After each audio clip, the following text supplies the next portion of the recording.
Good afternoon and welcome. My name is Sophie House. I'm the Law and Policy Director at the Housing Solutions Lab. We're an interdisciplinary team based at the NYU Furman Center, and we work with small and mid-sized cities to develop and evaluate policies that advance racial equity, increase access to opportunity, and improve long-term health and well-being for residents. I'm so excited today to host this conversation about legal frameworks for addressing racial disparities in housing. We have a terrific panel, and I'll go ahead and share my screen to get us started. But we have a really terrific panel assembled here today to talk about the legal frameworks that govern cities' efforts to respond to racial disparities and to discrimination in housing in their communities, and to learn about how cities across the country are actively working on these issues. I'm going to begin with just a very short presentation. We've designed this conversation for non-lawyers, but we do have a lot of lawyers on the panel, and even the best of us are prone to lapse into lawyer speak. So I want to introduce some of the basic concepts and terms that we'll be using today. This will be a very brief introduction to a complex subject. We will, of course, have time for questions later on, and we'll follow up with many resources for further reading after the panel. So as a starting point, we know from our work that many cities are working hard across the country to address racial disparities in housing and to redress the harms of discrimination. But when it comes to incorporating racial considerations into policymaking, local governments sometimes face legal constraints under the Constitution, the Fair Housing Act, and sometimes state law. So this presentation will provide just a very brief introduction to the Constitutional and Fair Housing Act frameworks. So we'll start with the Constitution. The Equal Protection Clause of the 14th Amendment prohibits state and local governments from denying the equal protection of the laws to any person. So broadly, this means that policies that distinguish among groups for benefits or burdens can be subject to legal challenges. Courts distinguish between what are often referred to as race-neutral and race-conscious programs or policies. Race-neutral policies don't draw explicit distinctions based on race. Courts apply a standard of review known as rational basis to these kinds of policies. And all we really need to know today is that this is a much easier standard for governments to satisfy when their programs are challenged than what's called strict scrutiny, which we'll get to in a minute. Race conscious is a term that refers to policies that bestow benefits or impose burdens based on race or are motivated by a racially discriminatory intent. And courts review challenges to those policies under a more demanding standard known as strict scrutiny. I'll just briefly talk about what strict scrutiny entails. So this is a standard that courts apply to challenges to race-conscious policies, even policies designed to benefit marginalized groups. Governments must provide substantial evidence that a policy or program advances a compelling government interest using methods narrowly tailored to achieve that interest. In the housing context, the relevant interest that courts have recognized is that a government has a compelling interest in redressing its own past discrimination, not in redressing discrimination by another level of government or discrimination by society writ large, but their own violations of constitutional or civil rights law. Narrow tailoring requires that a policy be designed with precision to deliver relief to the targeted group and must be a last resort after race-neutral approaches have been tried or rigorously considered. And this is a much higher bar for local governments to clear. Case law in the Fair Housing Act in this area is less developed, but it also constrains local governments' abilities in some contexts to engage in race-conscious policymaking. The Fair Housing Act applies to both state and private actors and makes it unlawful to refuse to sell a rent, to discriminate in advertising, or otherwise make unavailable or deny housing on the basis of race or other protected statuses. And just like under the Constitution, courts apply the same rigorous scrutiny to policies designed to promote integration or to remedy racial disparities as they do to policies that use race as an exclusionary mechanism. I'm happy to be in touch about these questions. There are many unsettled questions in this area of the law, and changes in Supreme Court composition make the future of the doctrine especially unclear. However, it's unlikely to become friendlier to race-conscious policymaking, which makes it all the more important for cities to understand the risks in the landscape, in the legal landscape, which is the reason that we are here today. With that, I will introduce our fantastic panel, starting with Professor Olati Johnson. Olati Johnson is the Jerome B. Sherman Professor of Law at Columbia Law School, where she teaches and writes about fair housing, employment, civil rights, democracy, administrative law, civil procedure, and inequality in the United States. In 2021, President Joseph S. Biden appointed Professor Johnson to the Presidential Commission on the Supreme Court. In 2017, Professor Johnson was elected a member of the American Law Institute, and in 2016, she was doubly honored with the law school's Willis L. M. Reese Prize for Excellence in Teaching and Columbia University's Presidential Award for Outstanding Teaching. Kristen Mon serves as the Director of Housing Development and Incentives for the Tulsa Authority for Economic Opportunity, leading the implementation of the City of Tulsa's affordable housing strategy through affordable housing development and landlord incentive programs. She previously worked on the affordable housing strategy as the housing coordinator for the mayor's office. Before returning to Tulsa, Kristen served as an attorney for Kansas Legal Services, specializing in public interest law areas including housing, consumer mortgage foreclosure prevention, community development, and disability. As a native Tulsan, she has been happy to return home to support equitable economic and community development in Tulsa. Finally, Greg Miao is a senior attorney at Change Lab Solutions, where he works on legal issues related to healthy housing, municipal law, preemption, planning, and environmental health. Prior to joining Change Lab Solutions, he worked on regionalizing municipal services in the greater Boston region and represented several Massachusetts communities as a municipal attorney. Greg graduated from St. Lawrence University and holds a JD from Case Western Reserve University, as well as a master's degree in urban and regional policy from Northeastern University. And a couple of housekeeping notes. You can use the Q&A function to ask questions. Today's event is being recorded, and as I said, we'll circulate some additional reading materials as well as a recording of this panel discussion to attendees after the event. And with that, we can get started. So thank you all again for being here today. And Olati, I want to start with you. Just thinking about the, sort of very flyover view that I've given us some of these legal questions, and of course, all of your work in this area. I'm curious about what you see as the most significant constraints on cities' abilities to address racial disparities in housing or redress the harms of discrimination, or just what you would add to this kind of overview of the doctrine as we sort of ground ourselves in this area of the law. Yeah, thank you. Thank you for having me on this panel. And thanks for that overview. So I thought you did a really good job of laying out the doctrinal framework. And I just wanted to emphasize a few additional points. I mean, I think they were there in your analysis, but just to create some bit of emphasis on them.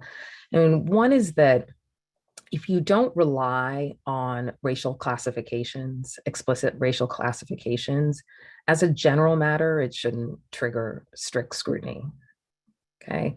And then a second thing, I mean, relatedly, is just this term race neutral. I think we'll probably investigate how contested it is, particularly in housing. You can think about whether any policy, just because it isn't explicit on its face, might have disparate effects and an embedded history. It's an increasingly contested term, but one can remedy a lot of racial harm without using classifications. And so these are important points to think about. So there are doctrinal limitations, but they also invite possibilities for what states and localities can do. I can say a bit more, just some points to think about.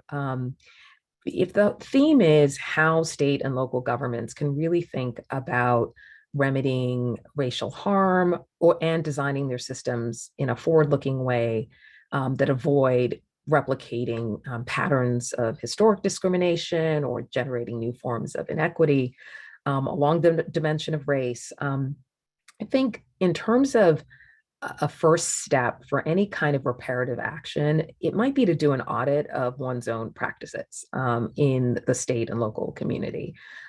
Things like the history of racially restrictive covenants, zoning, denials of municipal services, failures to enforce housing laws, appraisal practices.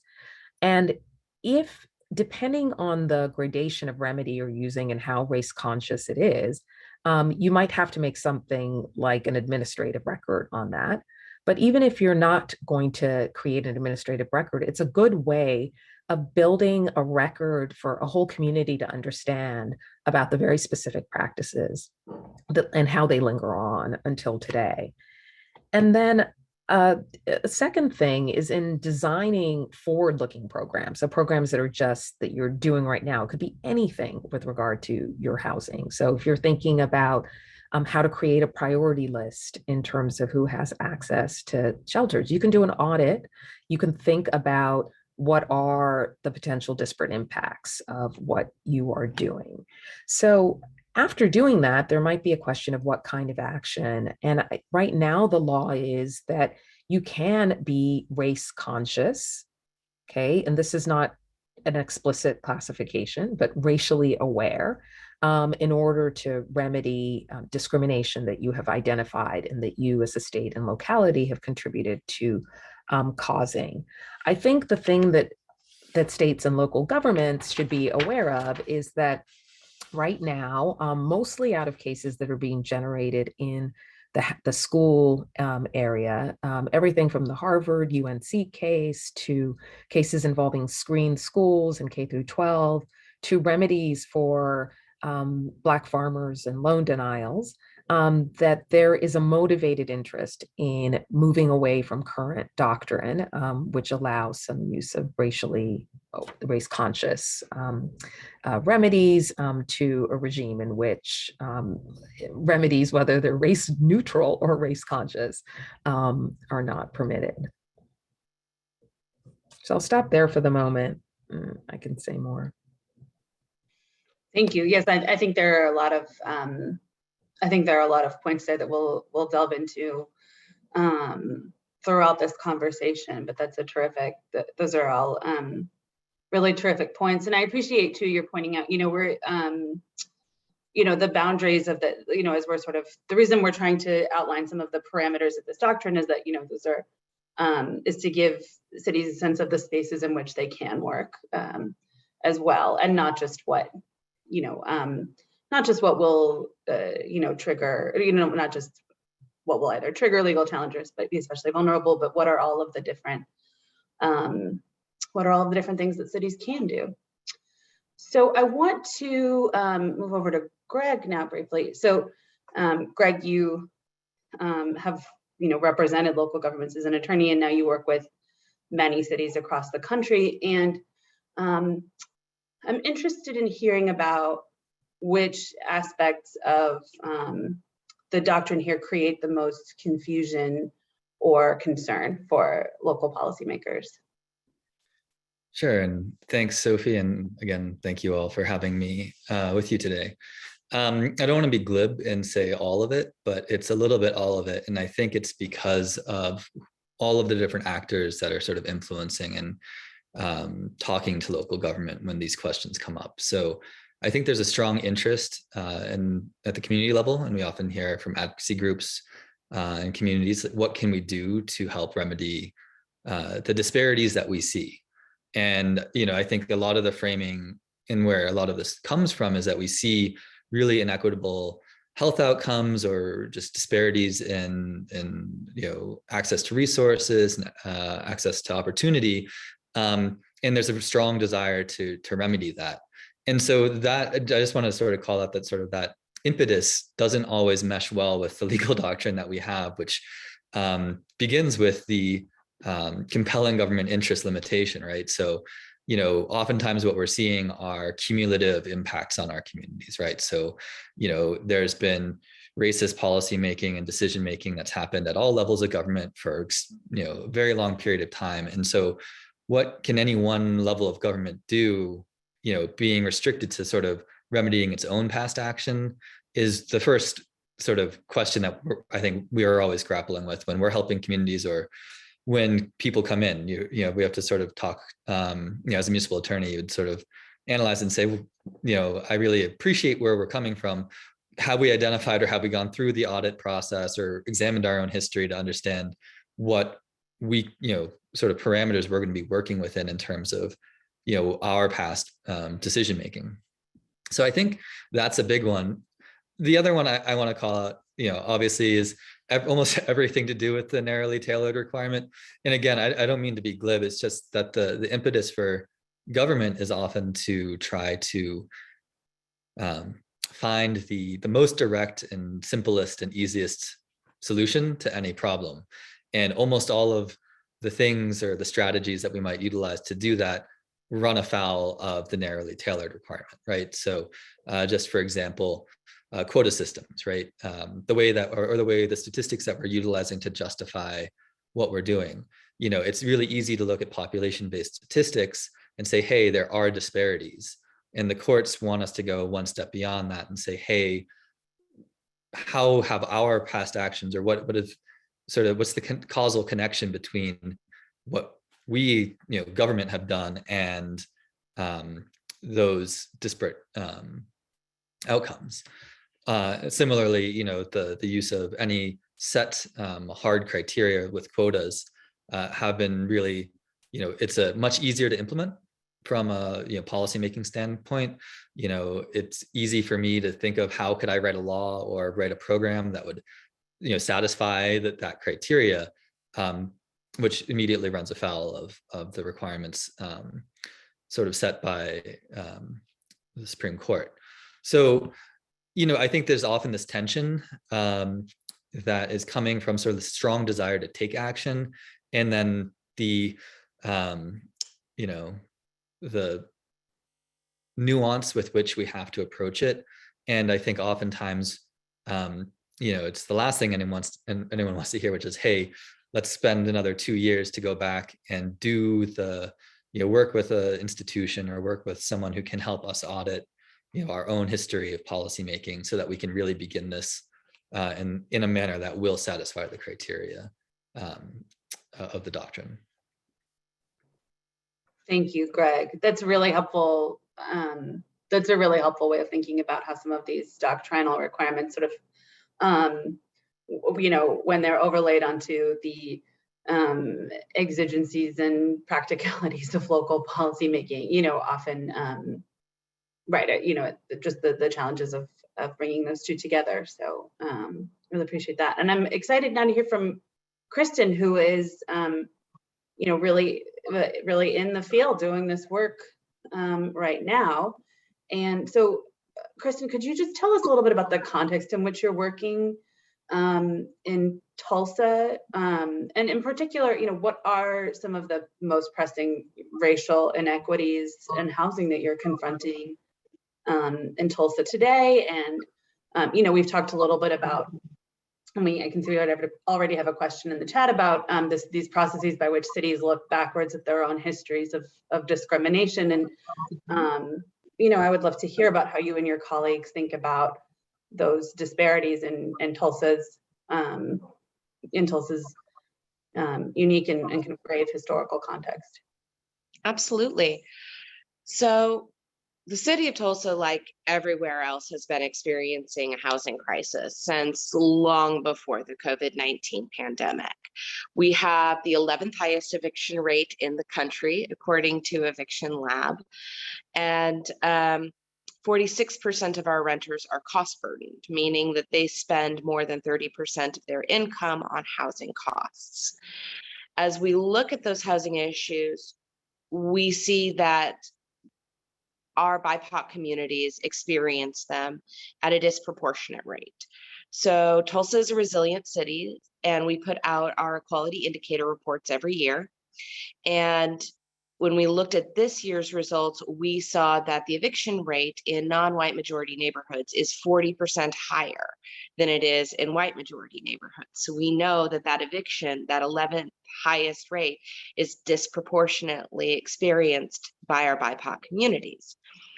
When those communities experience eviction, they in turn have greater barriers to accessing safe, quality, and especially affordable housing opportunities, perpetuating that cycle of the cost burden renter and denying them access to opportunities for home buying and intergenerational wealth building.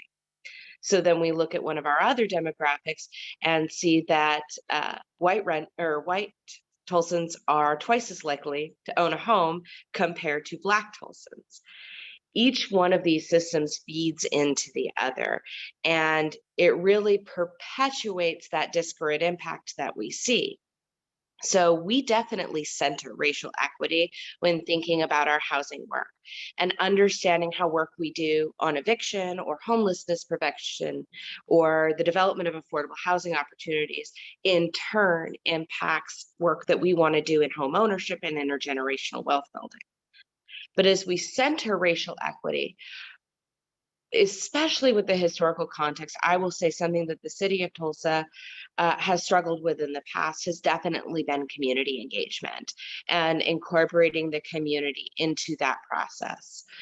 And one of the worst examples I give comes in following the 1921 race massacre, as the city of Tulsa was considering what programs and policies and laws do we need to implement in order to facilitate rebuilding.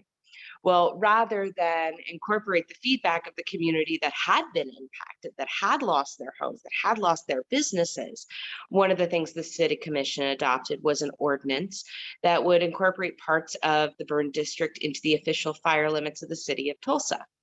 Now, on that face, it might seem really neutral, but the community said, if you adopt this, you will effectively prevent us from rebuilding our homes and our businesses by forcing us to meet these new standards. You're going to put us into a position where we're going to be forced to sell our property to predominantly white business owners who want to take advantage of the fact that we can't rebuild our own homes and businesses.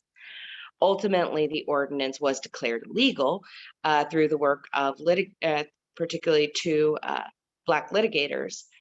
But I think that that is one of the most egregious examples of showing how historically, when you don't incorporate the input and the feedback of the community, then the solutions, the programs, and the policies you adopt don't meet their needs and can just worsen the disparate impact. So in terms of the work that we do at TEO as a community and economic development organization, we've really prioritized that community engagement piece, the input, design, and feedback loop.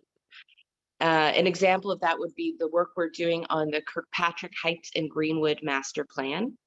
And that is really focused on creating a framework for the redevelopment of 56 acres of publicly owned property in North Tulsa.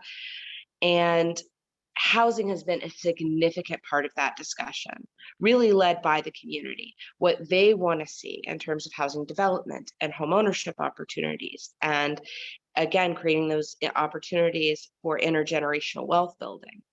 I really have to highlight the incredible work done by my colleague, Damari Myers, in ensuring that we really do implement that input opportunity and multiple opportunities for engagement, where the community says, this is what we want housing to look like. This is what we want racial equity to look like in housing in our community, which we take back to the design process. And once that initial draft of the master plan is complete, we then go back to the community for feedback.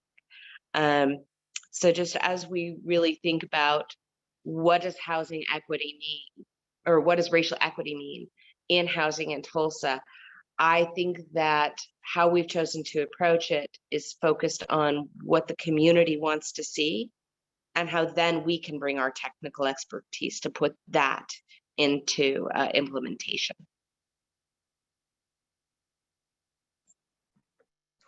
Thank you so much, Kristen. And I'm looking forward to it in a moment.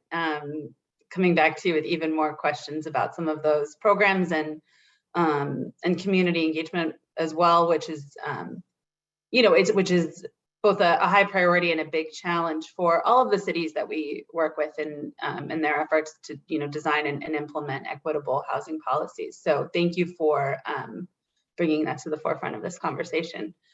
I just want to,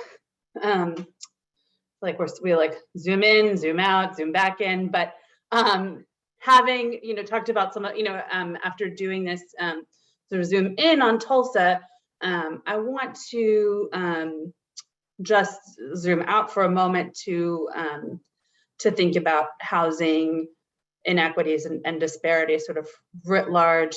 We're coming up on, probably many people on this call have been on like a full month of Fair Housing Act month, Fair Housing Month programming, but we're almost at the end of Fair Housing Month. And Alati, I'm wondering if you could just sort of help kind of ground us again in an understanding of racial disparity. It's a little kind of a behemoth of a question, but feel free to make it your own. But in some of the racial disparities in housing that have proven most intractable since the Fair Housing Act was passed, and why maybe some of those have been so challenging to address. Yeah. I mean, so I'd say on a number of dimensions, I always think it's important to celebrate the successes of the Fair Housing Act.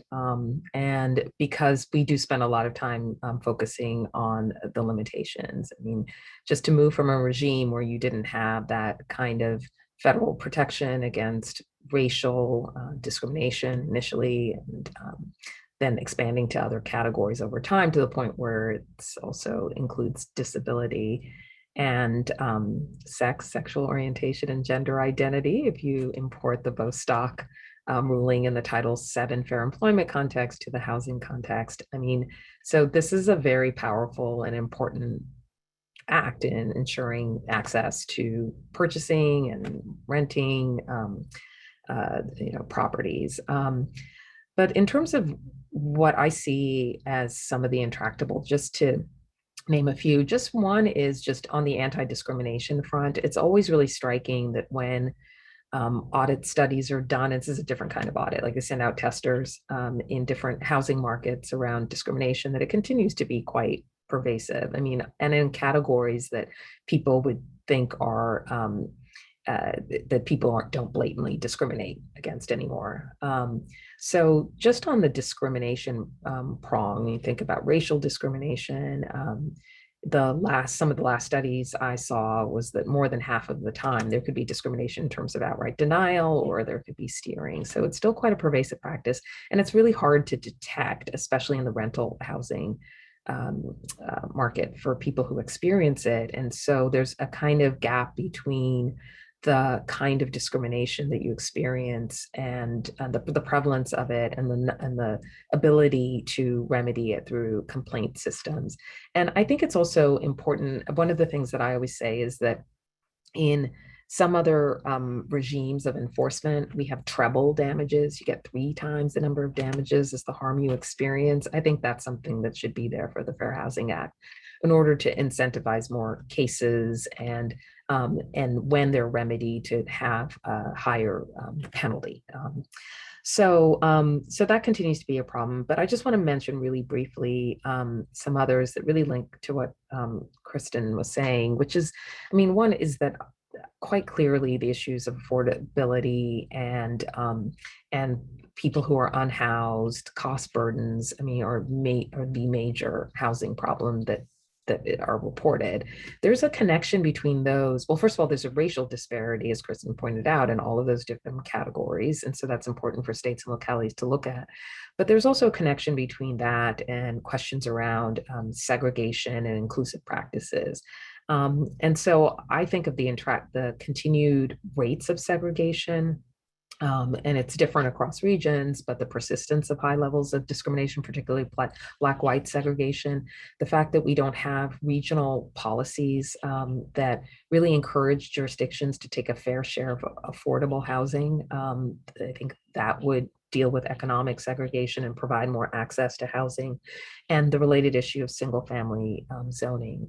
And the last thing I'd mention, because this is something also that Kristen touched on, but is the home ownership gap and the resulting wealth gap. And there's been a lot, of course, through the years written about that, but in particular in the last 2 years, there's some great reports. The National Association of Real Estate Brokers actually had a report on strategies to reduce it, and Brookings and Urban Institute and Furman Center do a lot of work in this area. But everything from financing to appraisal continue to suffer from discrimination, and even outside of discrimination, just the legacies and the disparate impact of employment and other kinds of and health insurance and things like that continue to contribute to this gap. So those are a few that I would mention. Thank you. Not to overwhelm everyone with the degree of the problem. No, I think that we're you've done an amazing job, synthesizing many decades of housing discrimination and inequity across 50 states in 2.5 minutes. So we see where all those teaching awards come from. Thank you. So Kristen, to come back to you, you work on housing and racial equity under, not only the Constitutional and Fair Housing Act regimes that we've talked about so far, but also under several forms of state preemption in Oklahoma. Could you tell us about some of those, the ones that sort of affect your work the most kind of day to day, how they affect housing policymaking in Tulsa, and then would love to hear, just hear a little bit more too about some of the programs or policies that you've created within those constraints that are advancing racial equity locally. Absolutely. So we have several preemptions that have created some unique challenges in the city of Tulsa around housing. Briefly, I would say one that has created particular challenges around housing quality. We have a statutory preemption that prevents us from requiring the registration of real property as a municipality. What that functionally does is prevents us from creating a rental registry or requiring the registration of rental property. So we cannot do proactive rental inspections. What this also creates a challenge with is Oklahoma is one of 7 states that does not have an anti-retaliation law. What that means is that if a tenant reports an unsafe housing condition to code enforcement, whether working in neighborhoods or the Tulsa Health Department, and the landlord finds out, they can and do retaliate against them. That creates some there is definitely issues with that because of a lack of affordable housing supply. So we have tenants who will endure incredibly unsafe conditions. We just saw last year a complex called Vista Shadow Mountain that lost its certificate of occupancy due to the severity of the unsafe conditions. And there were 100 households living there at that time. And I got asked, why would they continue to live there? I said, there wasn't somewhere else for them to go. And I got asked, why didn't they report the unsafe conditions? I said, because they can and would be retaliated against. And when given a choice between living in an apartment that literally had no walls, no walls, they chose that because the alternative was no roof. So we have very unique challenges there. When it comes to issues of racial equity, I would say our most significant preemption is constitutional, and that is State Question 759, which added an amendment to the Oklahoma State Constitution prohibiting any preference in public contracting based on race or sex. So to give you an example of that impact, you heard me mention that we have a racial disparity in homeownership rates. Well, the most obvious way to address that would be, well, let's create a homeownership program focused on helping Black households to become first-time homeowners. I would not be able to create a program or fund a program that does that because it would have an explicit preference when it came to race. So one of the most common ways that we navigate that, and you see other places do that as well, is using a geographic approach and targeting non-white majority census tracts. That can be really effective in some ways, and it can have some negatives. So we've mentioned the segregation, that creating programs that have that geographic focus run the risk of just reinforcing racial segregation that has been created through policies like redlining. In our attempts to center racial equity and lift up communities that have experienced disparate impact, the last thing we want to do is just reinforce the lines that were drawn through racial inequity. So how we have thought about it goes back to, again, that community focus. We hear about the barriers that communities, in particular, communities of color, experience when trying to access housing resources, but also business resources and funding that they would use in order to improve housing conditions in their community. So one of the unique tools that we launched in 2021 is our Affordable Housing Trust Fund. So the Affordable Housing Trust Fund is a citywide fund for the production and preservation of affordable housing. We do that through loans for affordable housing development and grants to create home buyer assistance programs, landlord incentive programs, and rental assistance programs. I'm going to highlight, I could spend the next hour talking to you about all these different programs. So could we? But we actually cannot. But we'll talk about the loan. So as we designed this loan process, again, this goes back to the input, design, feedback loop. When we launched this loan program, we really wanted to make sure that we had created a low barrier resource, that we provide zero interest loans for the production and preservation of affordable housing. And we consistently heard from local developers, it was really hard to access some of those traditional resources. Just what was required up front in that pre-development phase, the level of capital that was required was keeping smaller developers, and particularly developers of color, from pursuing those opportunities. We said, let's design a process that doesn't do that. At the same time, it's not perfect. Once we launched, we immediately got feedback that said, hey, you created a barrier. And I said, well, what did we do?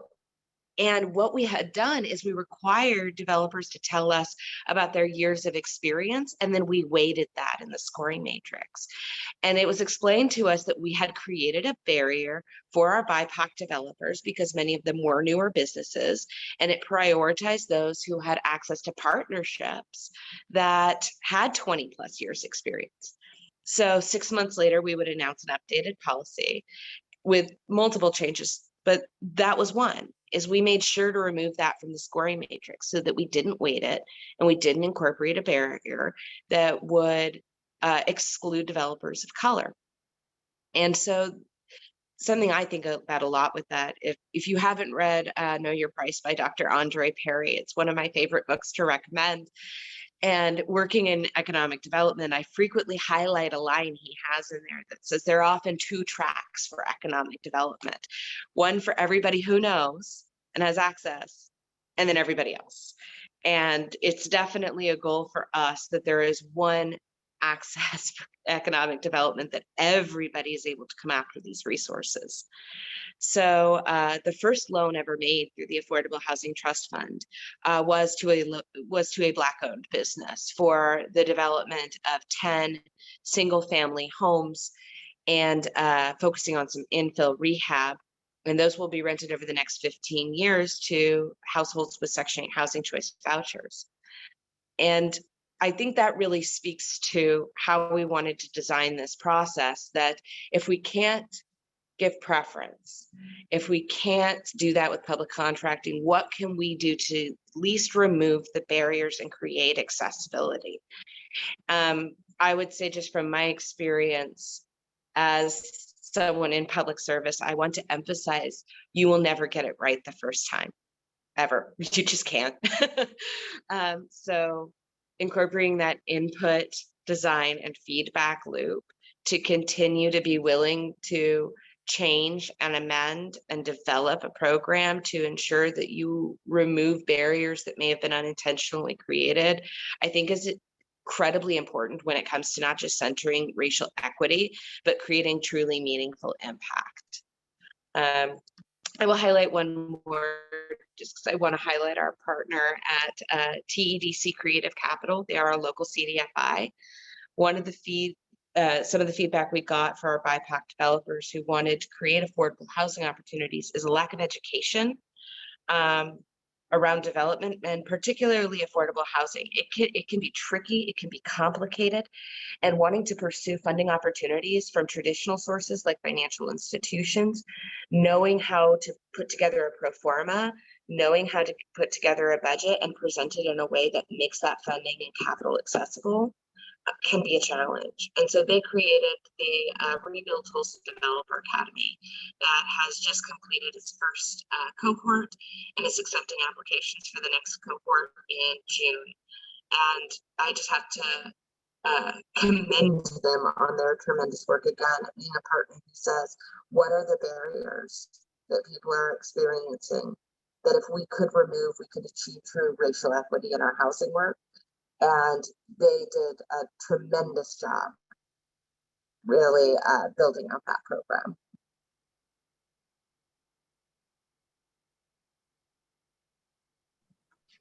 Thank you. There's so much rich material there for all of the, I know we have many local policymakers and their partners in the audience today. And it's, yeah, it's just, there's nothing more helpful or more powerful, I think, than seeing someone who's doing the work, seeing what they've tried, where they've adjusted. So thank you really again for sharing all of your experience with us today.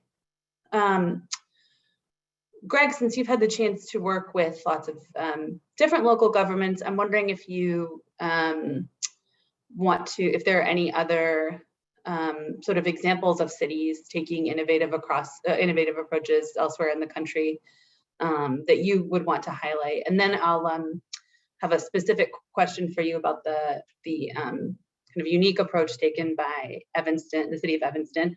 Oh, but first, we will be opening up the conversation to audience questions shortly. So you have about 7 more minutes to type questions into the Q&A box. So Greg, yes, to Greg with questions about what other cities are doing. Sure. So there's a lot I think that other cities are doing, and I know that we've got limited time, so I'll throw a few out there.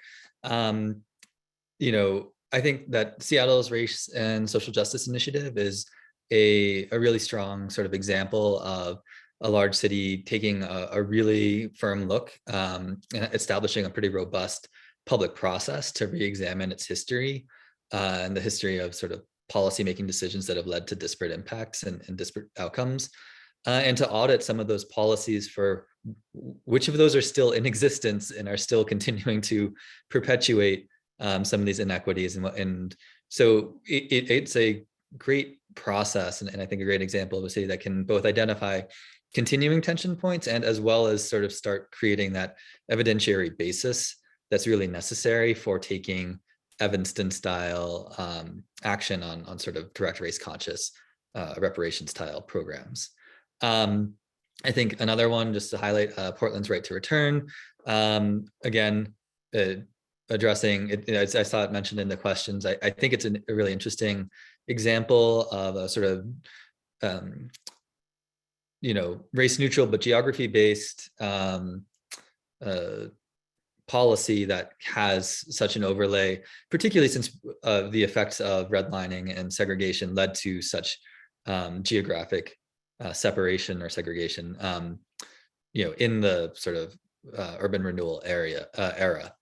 So I think those are two good examples. The last one I'll highlight is that I think there are some communities in California that are starting to utilize some, what I would say are, I don't have the right terminology for it, but somewhat race conscious aggregate criteria in their decision-making processes. So Cal EnviroScreen has an environmental justice impact tool that creates sort of some risk analyses for different communities based on all sorts of geographic and sort of land use aspects, but also includes within it some race conscious aspects of who are the communities that are being most impacted, what are the different exposure or the differential exposures between different communities.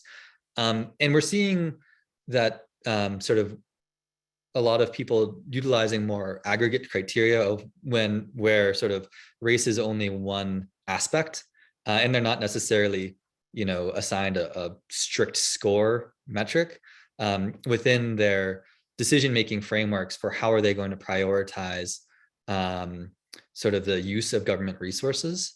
And so I'll stop there. There's many more out there, but I think that those are some good examples. Actually, last one, shout out to Desegregate Connecticut, because I think they're doing great work as well. It's my home state. Great. And so Greg, I'm one program that has received a lot of attention for taking a pretty different approach is the city of Evanston, which has enacted a local reparations program.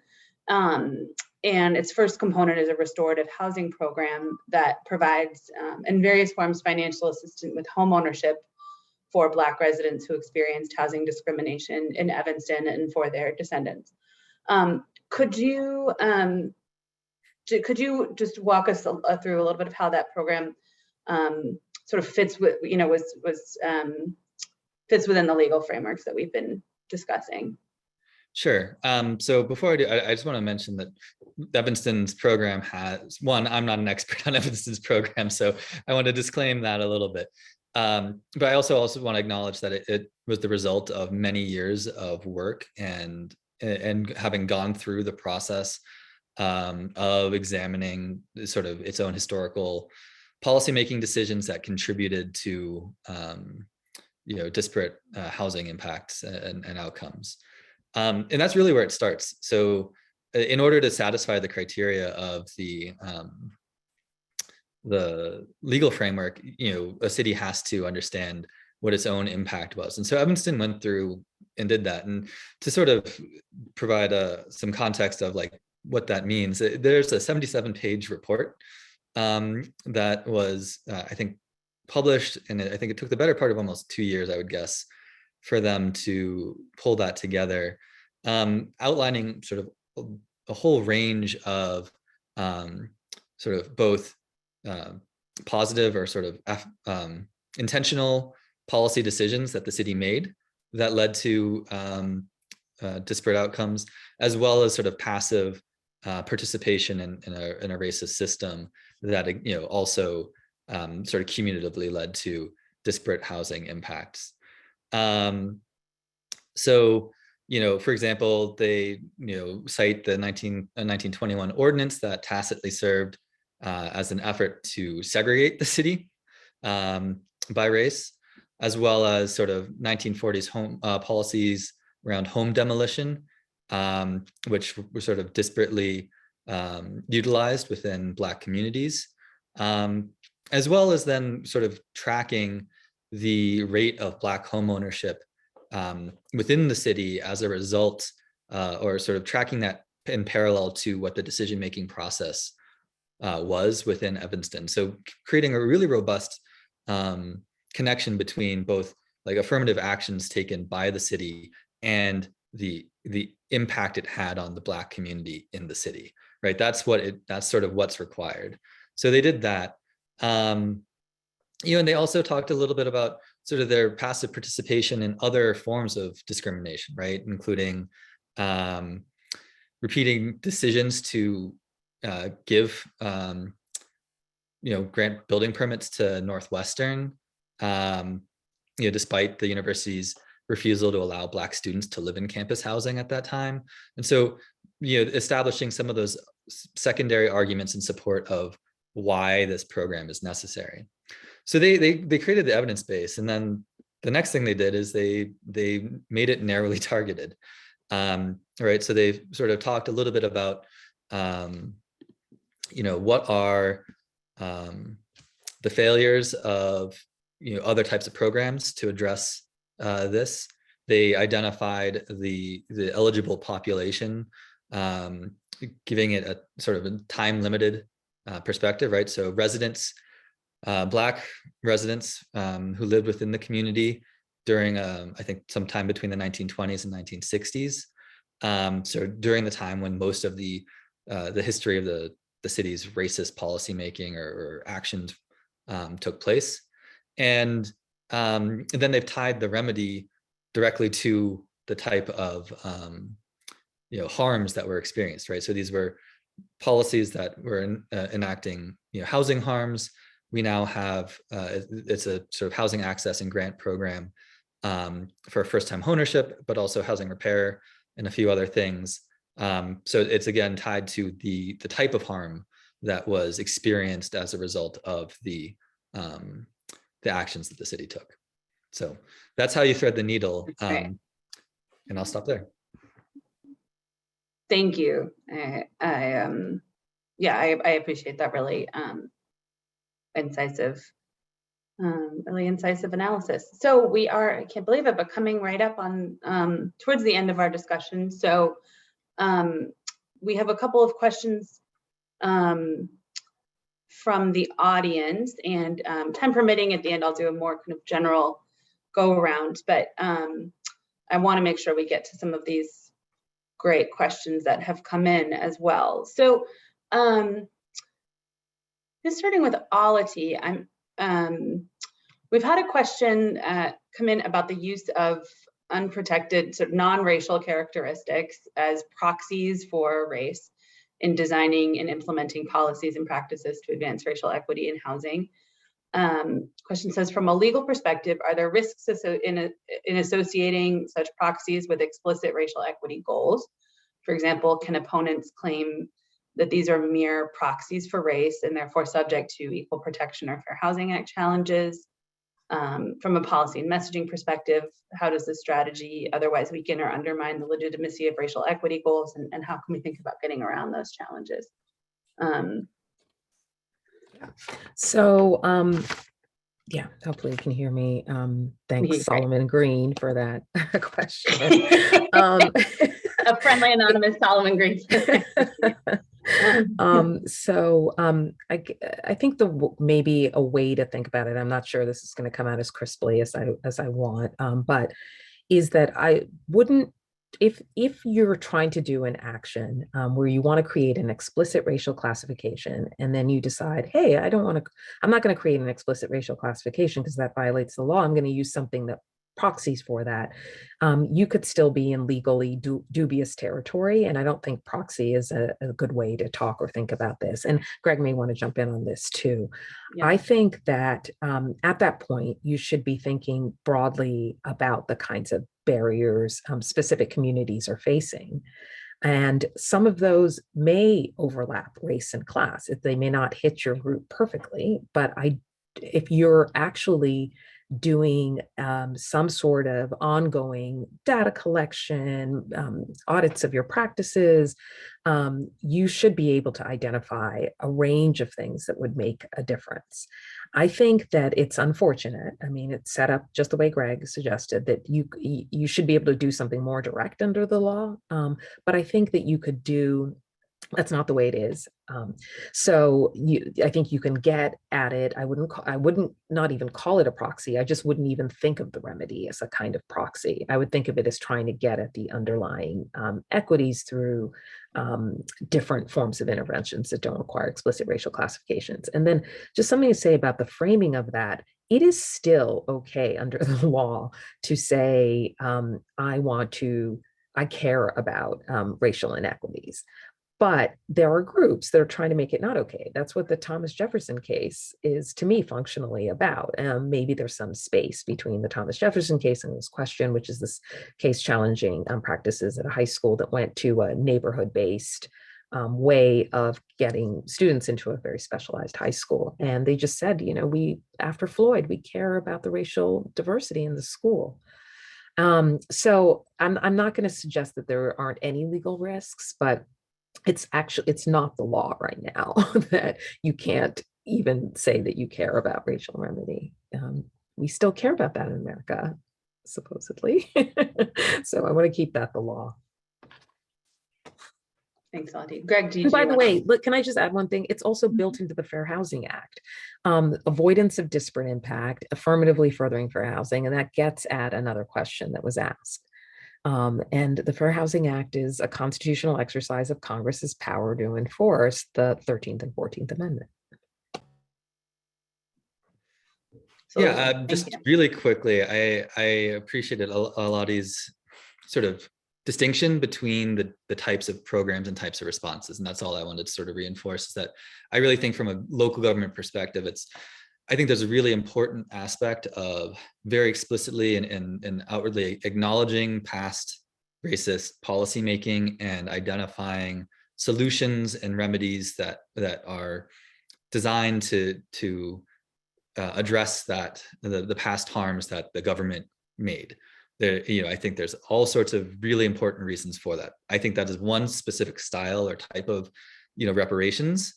And then I think the framing that Aladi was providing around sort of addressing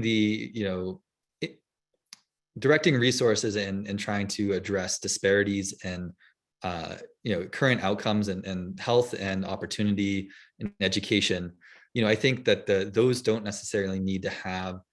There's a lot of evidence that we need to provide to sort of support them, but they don't need to have that same, the audience doesn't necessarily need to be the same. And then the legal justifications don't need to be quite as strict. And so I think it's good to conceptualize in the sort of what the government's doing and what it's trying to accomplish, to sort of separate those two out a little bit. And then, maybe it will make for a little bit easier decision making or sort of easier implementation of those different policies when we're not trying to conflate them a little bit. Okay, thank you. And really time for, I think, just one more question and response. So Kristen, I want to end with you. If there's anything you haven't had a chance to say, please, take 2 minutes to do it. But also, we've had quite a few questions about community engagement, and you obviously spoke to how robust community engagement helps you sort of go through a trial and error process and policymaking. But I'm curious about the trial and error maybe within community engagement itself and how you've arrived at some of the practices that you rely on. So feel free to take that or anything else. 2 minutes. Here we go. Well, I would say from a community engagement standpoint, that's something that we're growing.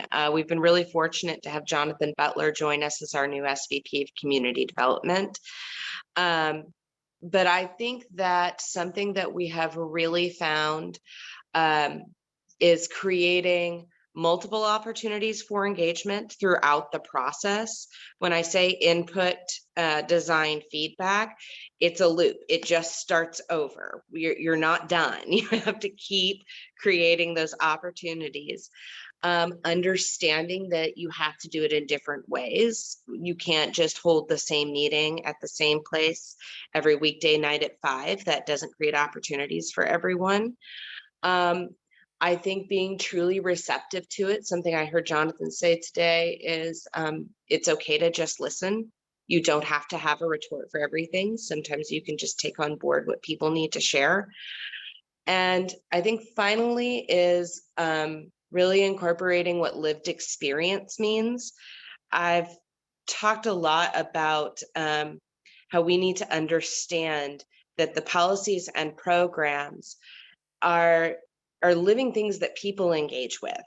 And just because you don't necessarily see how it's impacting someone else is living it. And they're trying to tell you, hey, you created a barrier. Hey, this is a problem.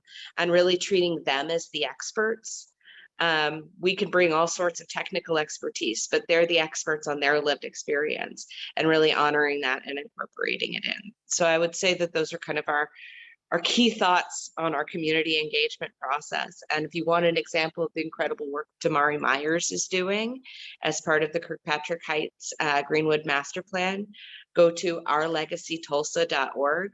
You will see the types of events he's created, the opportunities for engagement, the diversity of that. And I really do just love to highlight what he has done there to start incorporating community feedback and input into what will not just be that master plan, but also what housing will look like in North Tulsa. Terrific. Thank you. Well, I see we've had many more questions than we'll be able to answer. I hope some of the resources that we've posted in the chat will be helpful to you. We hosted another fascinating conversation in November with some city leaders who are working to understand and respond to their own histories of discrimination. And I hope that panel, the recording of that panel and some writing we did afterwards will be helpful to you. We've also released a policy brief outlining some of these legal considerations in more depth that you received along with your invitation to this event. So we look forward to continuing the conversation. I want to say first and foremost, thank you so much to Alati, Kristen, and Greg for just a wonderful conversation. Thank you to the Robert Wood Johnson Foundation and to JP Morgan Chase & Co. for their support of the lab's work on this issue. And thank you to all of the amazing staff at the lab and the Furman Center who made this event possible, but especially to Kayla Merriweather, Charlie McNally, and Jess Wunsch. And with that, we say goodbye.